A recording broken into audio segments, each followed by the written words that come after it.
హిమాలయ పర్వతాల్లో ఒక cute little horse ఉండేది. అది మంచు దారిలో నడుచుకుంటూ వస్తూ ఒక బ్యూటిఫుల్ బటర్ఫ్లైని చూసింది. దాన్ని చూసి ఆ లిటిల్ హార్స్ ఆనందంగా ఫీల్ అవుతుంది. పువ్వులోని తేనెను తాగేసిన ఆ బ్యూటిఫుల్ బటర్ఫ్లై గాలిలోకి ఎగరడానికి ట్రై చేసింది. కానీ సుడిగాలి తాకిడి వల్ల కొట్టుకుపోయిన బటర్ఫ్లై లిటిల్ హార్స్ కాళ్ళ దగ్గర పడుతుంది.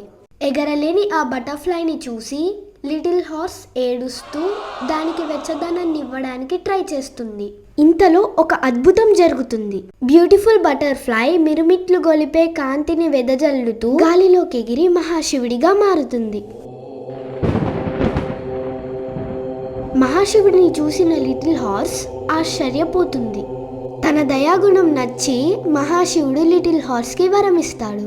మహాశివుడి నుంచి వరం పొందిన ఆ లిటిల్ హార్స్ ఒక అద్భుతమైన యూనికార్న్లా మారిపోతుంది. శివుడికి నమస్కరించి అక్కడి నుంచి ఎగిరిపోతుంది.